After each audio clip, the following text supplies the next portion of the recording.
Hi everybody, I hope that you're all doing really well. So today I'm here to talk about some of the books that I may want to read for Non-Fiction November.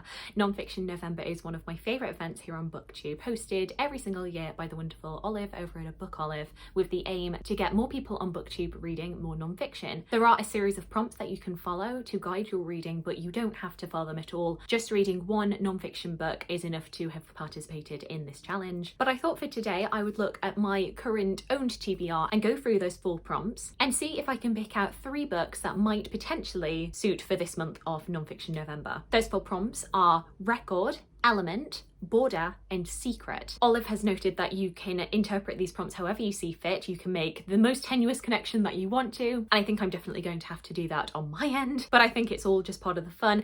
Also, it is not to say that these books are necessarily going to be my set TBR. You know I'm terrible at sticking to a set TBR. My aim really is just to read a bit of non-fiction in November, and if I manage to check off any of these books, then that will just be the cherry on top of a lovely cake that is Non-Fiction November. I need to stop now. So first off, the 3 books that I chose that could be to do with the prompt of record. With this, I was trying to think of the different associations that I have with the word record, things like world records. Springing off from that, you've got awards. There's also records in terms of like archives, different ways that we note down and record our lives and our histories. As a big history fan, this is going to be quite a good prompt for me, as well as record as in the verb, which made me think of like music recording. And you will see in my TBR that very much the music side of this and the history side of this are very reflected. From the history side, so talking about how we record our history, I have Letters of Great Women, Extraordinary Correspondence from History's Remarkable Women, edited by Lucinda Hawksley. This was actually one of the books that was on my History-a-thon at TBR back in March. It's one that I have dipped into a little bit, but not one that I have read cover to cover. So this could be a really good prompt. As it suggests, this book recounts the extraordinary letters from great women. So for example, we will get an image of them, followed by a little biography, and then we will get the actual letter itself on one side and then a transcript. This features letters from names such as Cleopatra, Elizabeth I,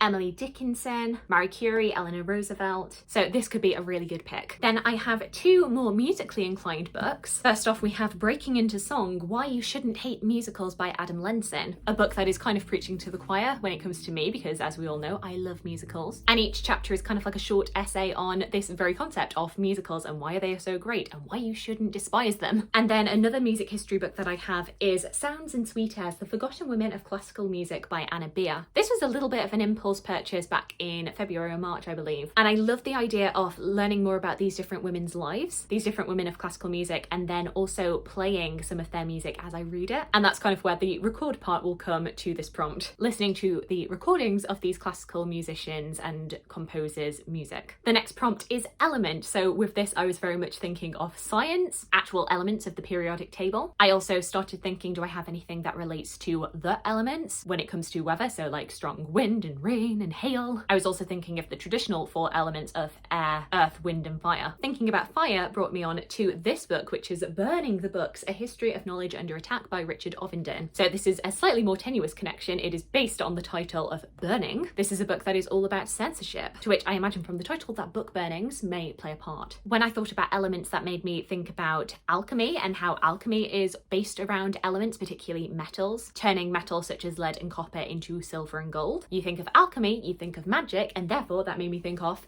The History of Magic, From Alchemy to Witchcraft, From the Ice Age to the Present by Chris Gosden. This was a recent purchase, one that I'd actually seen recommended by the Daunt Books in Summertown. As I said in my whole video, I never really think about the history of magic, and I think it's just like quite a bit of a gap in my knowledge. So this would be quite an interesting book to fill it, a bit of a whistle-stop tour of the history of magic. I was kind of struggling to think of a third option for element, because as you can probably tell if you've watched my videos, I know the kind of books that I like to read. I'm not really much of a science reader, and so for some reason my brain started thinking about poison, the different elements that go into different poisons. And so with that tenuous link, I have Death by Shakespeare. Snake Bites, Stabbings and Broken Hearts by Kathryn Harkup. All about the different ways that Shakespeare characters have been killed, to which poison definitely plays a part. Off the top of my head, I believe that Regan from King Lear ends up dying of poison, and my brain has just completely gone blank about other characters, but I'm sure there are many other characters who have died by poison. Bit of a tenuous connection, but it's one that I'm going to go with. Next up, we have the one that I found the hardest to think of answers for, which is border.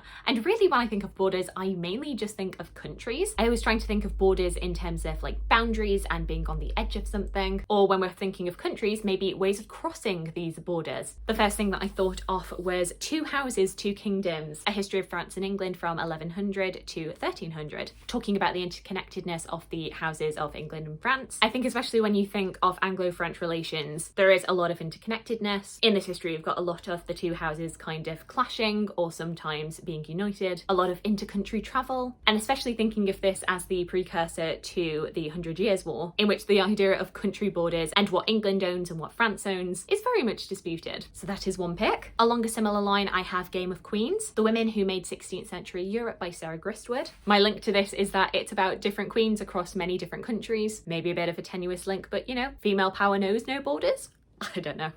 My last one, once again, a bit of a tenuous connection, but I was thinking about the boundaries of knowledge, the borders of what is known and not known. And with that, I have The Light Ages, A Medieval Journey of Discovery by Seb Falk. This is definitely playing on the idea of the medieval period as the Dark Ages, as this period where there was not much scientific advancement. This really turns it on its head and talks about all of the different scientific advancements that were being made and how that is a precursor to what is to come in later centuries. The last prompt is secret. With that, you know, just generally thinking about anything that is not meant to be known by the wider public, something that is not meant to be seen or heard of, as well as secrets in terms of mysteries, things that we just don't know, anything that is just not properly understood. Not just a secret from each other, but a secret just generally from humanity. With that as an idea in mind of mysteries of life, I have A Time to Dance, A Time to Die, The Extraordinary Story of the Dancing Plague of 1518. This is by John Waller, and as it says, is the history of the dancing plague. A mysterious illness where suddenly one person started dancing and then suddenly the entire town started dancing and they danced until they died. And not even with the help of the Sanderson sisters, can you imagine? And that's one major mystery of history.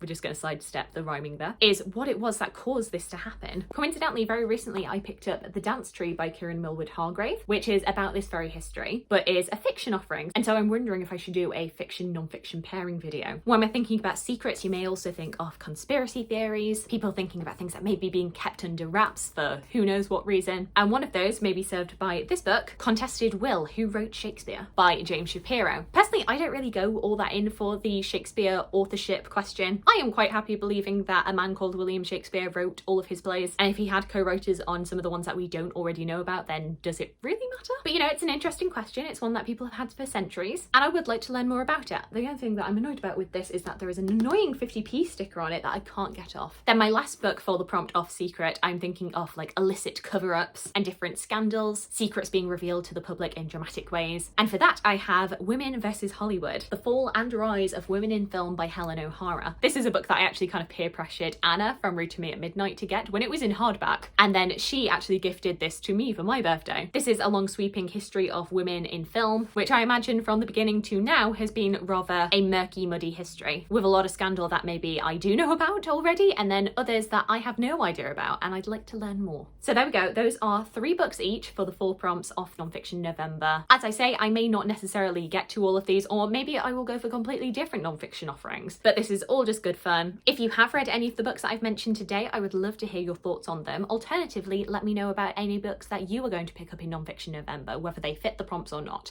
I would love to hear from you. I hope you're having a fantastic, fantastic day, and I look forward to talking to you again soon.